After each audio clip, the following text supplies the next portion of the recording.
QuaranJazz. Listen while you're home.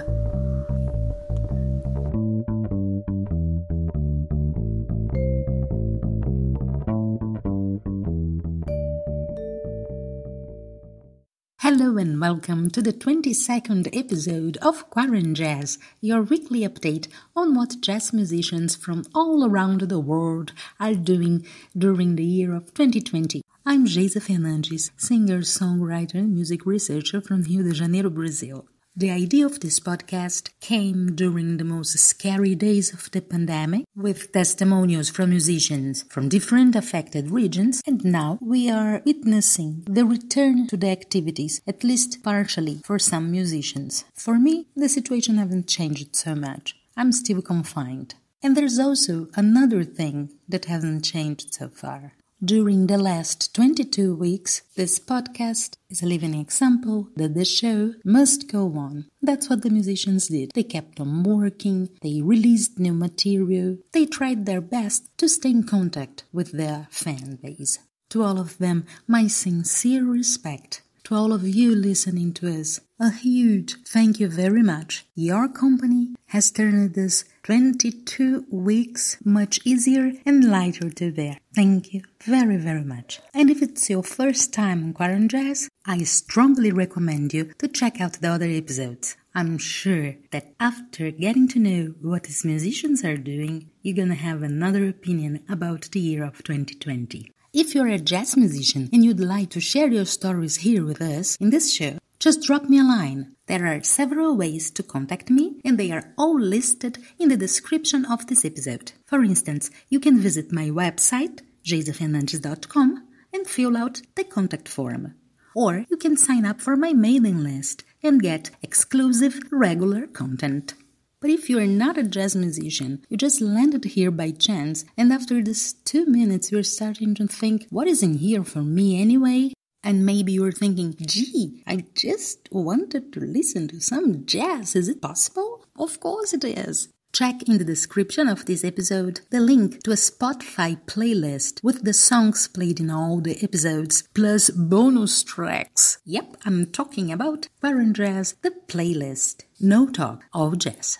And this week, QuaranJazz goes Canada, or as I like to call it, the paradise of jazz. There are many reasons to love Canada. One of them is the well-organized structure of jazz festivals, the TDs, the traditional jazz festivals. And if you just raised your eyebrow because I said that there are many reasons to love Canada, don't trust me. Trust The Simpsons. In one of the many episodes of the iconic US animation involving their neighbor country, almost all characters are in a huge fight at the Springfield Stadium. And guess what calms people down and bring them back to their senses? The Canadian anthem. Yeah, they start singing the Canadian, not the US anthem, and then everything is fine and beautiful. Season 14, Episode 21, Bart of War. Check it out. Directly from Canada, my guest this week is bass player William Chernoff. William is also a composer and manages a very cool, interesting newsletter called Rhythm Changes. I love that name. Hi, William. Thank you so much for being part of QuaranJazz. Let's get started. So tell us about your story, your influences, your background. Hi, thank you, Geisa, for having me on and for your work with QuaranJazz. I release jazz under my own name, William Chernoff, based in Canada on the West Coast in the Vancouver, British Columbia area, and I live in the city of New Westminster in that area, which is also where I was born and raised. And I'm a product of my high school music program for sure. The environment that my music teachers made there, that was the key for me to fall in love with music, because before I came to that high school and set foot in that band room, I had hardly played music before in my life. I was a nerdy kid who loved to play video games, and I substituted that passion almost entirely for music in terms of the time I spent day to day when I was a teenager. The reason why I did that was because all my friends were so deep into playing music. They were so enthusiastic about it at high school there, and they wanted to get better. And I could just ride this wave of regular displays of love that we were showing each other about music. And I've been riding that same wave in one form or another ever since. So for about 10 or 15 years now. When I was in high school here in New Westminster, I started to write jazz as well, alongside learning to play it. The first tune that I ever wrote is still in my repertoire today, and I wrote it in 3-chord, half rock and roll, half jazz fusion basement jams with my friends over the summer while we were in high school. And when we came back to school, we would go to these high school band festivals that educators and schools put on in the Vancouver area, and we would meet the other students who loved to play jazz. There are not that many of us in the bigger picture. I went on to study at university for about 1 year before I left and started working in the non-profit arts world, and I became an independent artist in 2019. By that time, the music that I wanted to release under my own name reflected all the jazz that I had grown up and come of age listening to and learning from people in my city, and I've been writing in that style throughout. So I have this catalog of music that I can play in a quartet or a quintet. Trumpet is the main instrument that I feature on the melody. I also have trombone or guitar, and then often I have piano, bass, and drums all in the rhythm section. A big influence for me might not be familiar to QuaranJazz listeners, so it'll be fun to bring him up here. An iconic person to me and to my peers in Canadian jazz named Brad Turner, I have so much respect for. The Brad Turner Quartet, one of the main jazz groups that influenced me and a lot of other people I know in Vancouver. And Brad played trumpet and other instruments and wrote so much great music that was very dynamic and exciting for me to listen to. A lot of my tunes I wrote very much in that style, trying to imitate what he was doing. And then I was also very influenced by Bill Frisell on the other side, because I have spent a lot of time playing with guitarists, even if I don't always have one in my group. And I really appreciated those guitarists who brought other things into jazz that weren't always conventional, but who made them part of the jazz thing. And Bill Frisell really did that in an atmospheric and moody way that made me feel like jazz had so many possibilities that I could never even begin to scratch. So he was another big influence on my writing and what I wanted the music to sound like after I recorded it. I also found a lot of influence from Herbie Hancock's Headhunters, the funky band from the 70s, and that earthy style influenced a bunch of my tunes and some of the ones that I always go to when I perform live. So with all that said, the way I contribute to the recordings I make is by playing bass, and collaboration will become more important for me every year because I'm trying to prove to myself that this is for me by recording the music I've written over these years and by becoming a better bass player. And as I do that, it'll come time for me to keep reaching out to more lovely musicians all across Canada that I've been listening to, that I've been following online, that I've become friends with. Music is all about people, and I'm just getting started here in Canada. So thank you, Jeza, for having so many Canadians on already. I love Canadians, really. They are always welcome here in QuaranJazz. I myself have been only once to Canada, actually, to Montreal, but I had the best impression possible. I mean, great people, great place, great food. Really enjoyed it. Anyway, love Canada. You guys are always welcome here. And I totally agree with you. Collaboration is the key. So tell me, William, what were you doing when the COVID crisis emerged? Yeah, so at the time of the pandemic, here's what I had going on. I had a band with 4 members playing folk music. I played bass in this band, like I do in most of my projects. We started the band in 2018. We had a decent first summer hitting the road.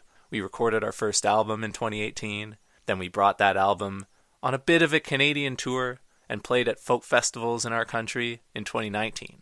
2020, the band had big ambitions for a great festival summer, and we still managed to collaborate even during the pandemic with a couple of those festivals who did virtual broadcasts.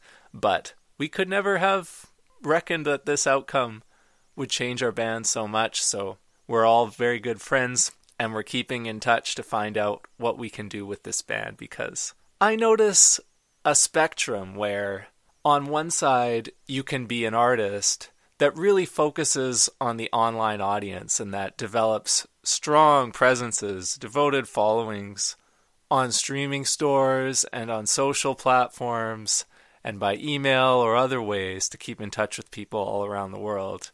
And you can have thousands, millions of followers that way. And it doesn't diminish the experience that you have with that great community that you built for yourself online if you don't really perform that much live. By setting up this spectrum with that on one end, I'm not diminishing that in any way. I'm not saying that's not good. That's amazing. That's just one side. And the other side would be to have a band that is so focused on live performance, and that's what the four of us had together over the last 3 years. So our type of band on that end of the spectrum has had to adapt a lot. And I don't even know what that's going to end up looking like yet. There's a lot of uncertainty when you're so focused on live playing. And to be honest, you've neglected the online stuff a little bit. Then I was just getting started with my own jazz independent artist journey. So I had started releasing singles in August of 2019.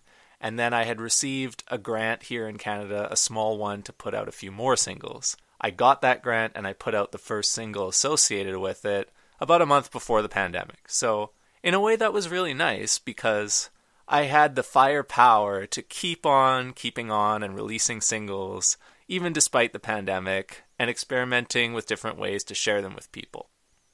So I really appreciated that support, and I loved that I had something to keep putting out that I'd already kind of prepared and talked to my bandmates about.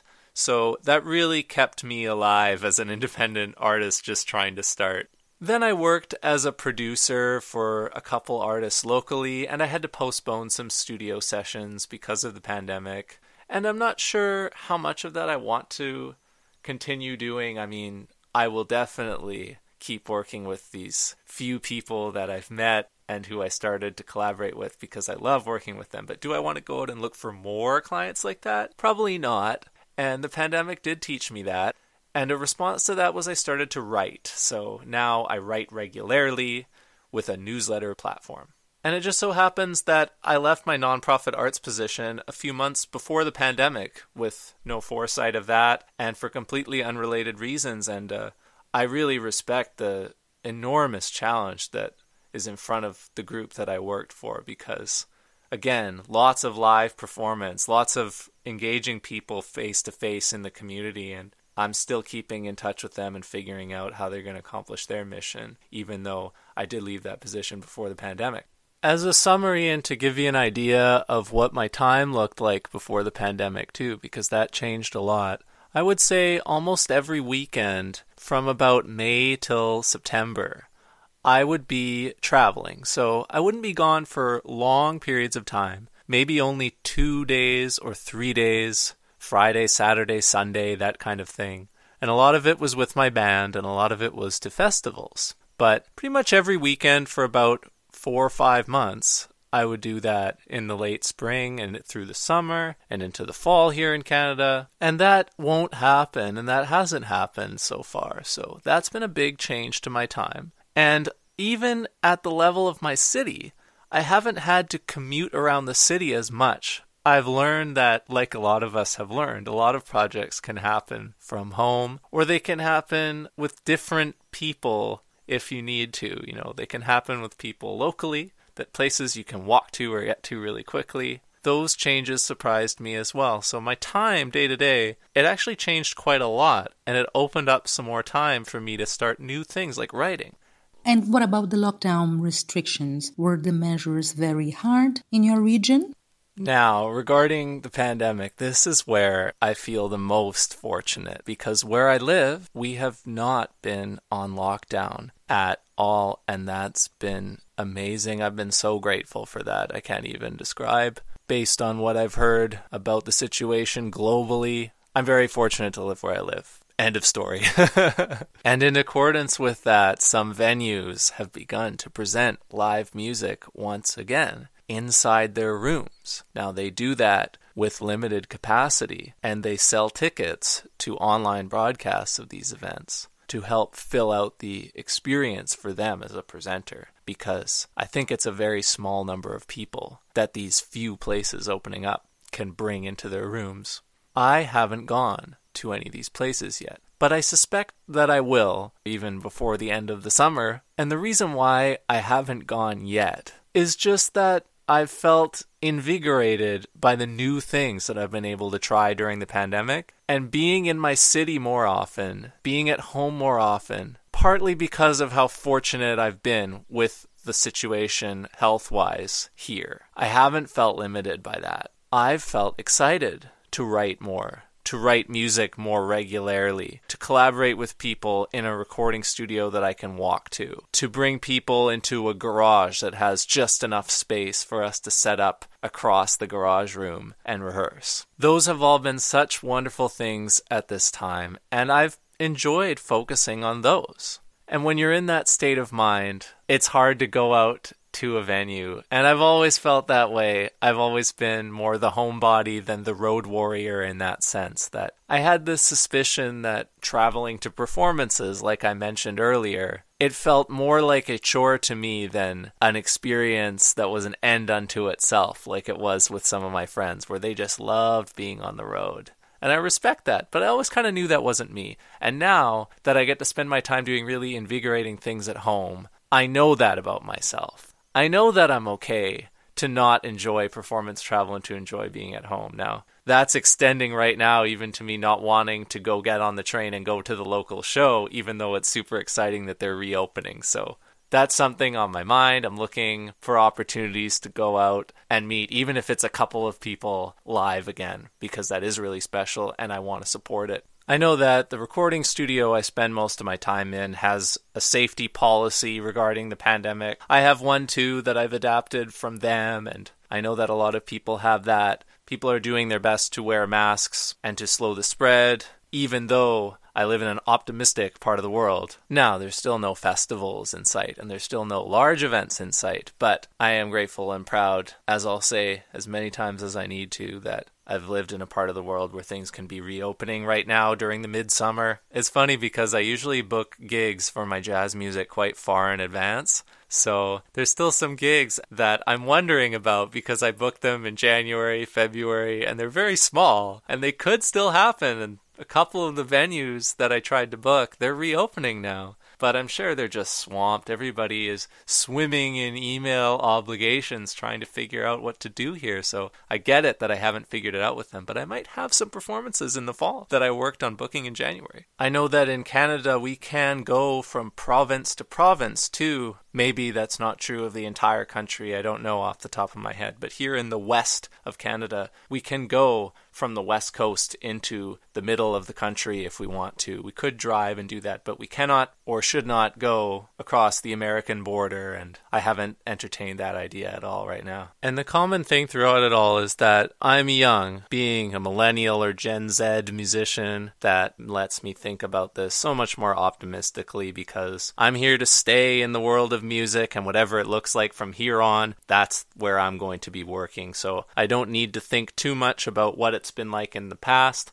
I just need to pay attention to what's going on now and go somewhere into the future with the people I'm working with right now.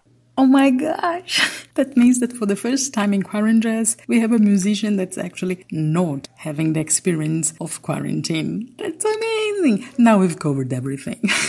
Just joking. I'm so glad that you have this completely different approach to the year of 2020 than the most of us. Well, my approach anyway. That's great. And I love the positive attitude towards the future also.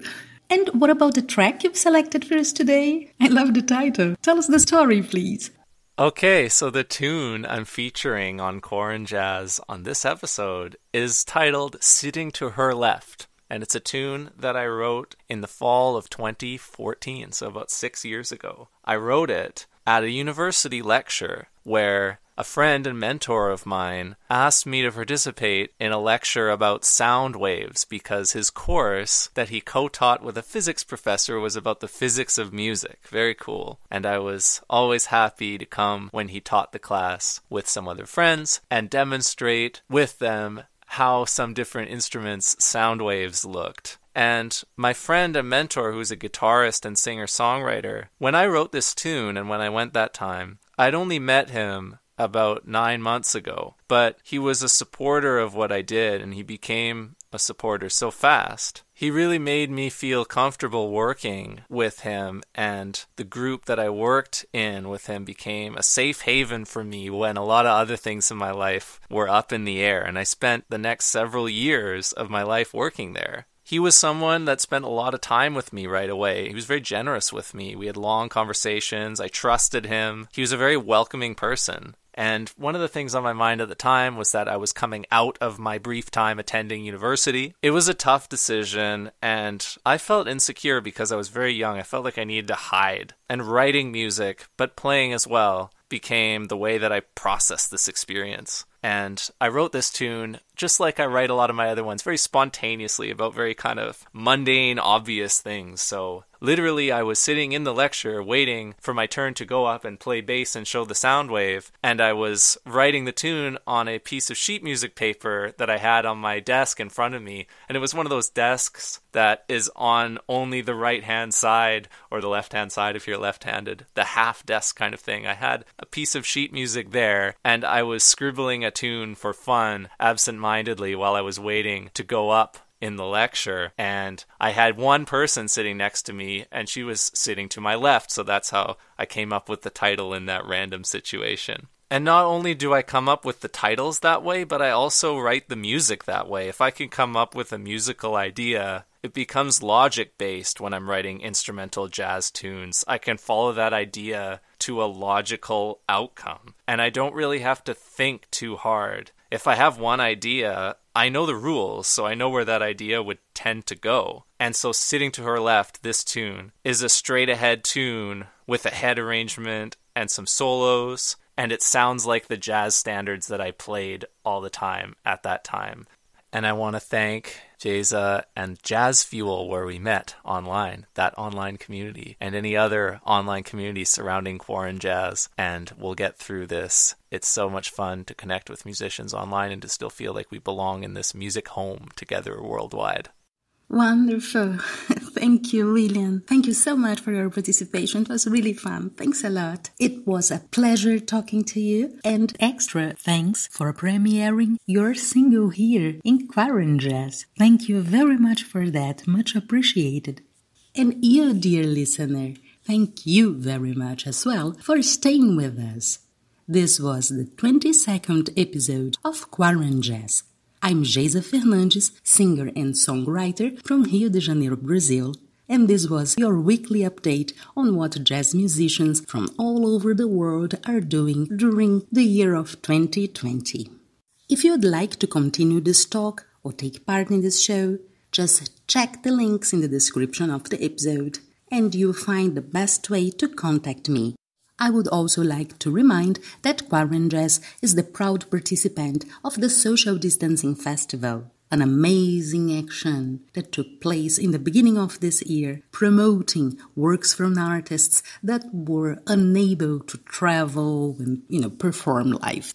I would also like to remind you about the touring jazz musician. If you are a jazz musician and you are trying to get more information about jazz festivals worldwide, especially those who take submissions directly from artists, join the discussion. The Touring Jazz Musician on Facebook. Oh, and one more thing before we go to William's song. Today, it's my mother's birthday. Her name is Gilce Gloria. She's a lawyer. She had to struggle a lot to get her degree, coming from a poor family, and she raised me and my sister kind of alone because my dad died when I was 9. So I really admire her, and she's a very, very strong female mother for me. I would like to wish her all the best and let her know about my great love for her. Happy birthday, Mom. Feliz aniversário, mãe. And now, ladies and gents, Sitting to Her Left.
QuaranJazz. Listen while you're home. QuaranJazz, a podcast by Geisa Fernandes.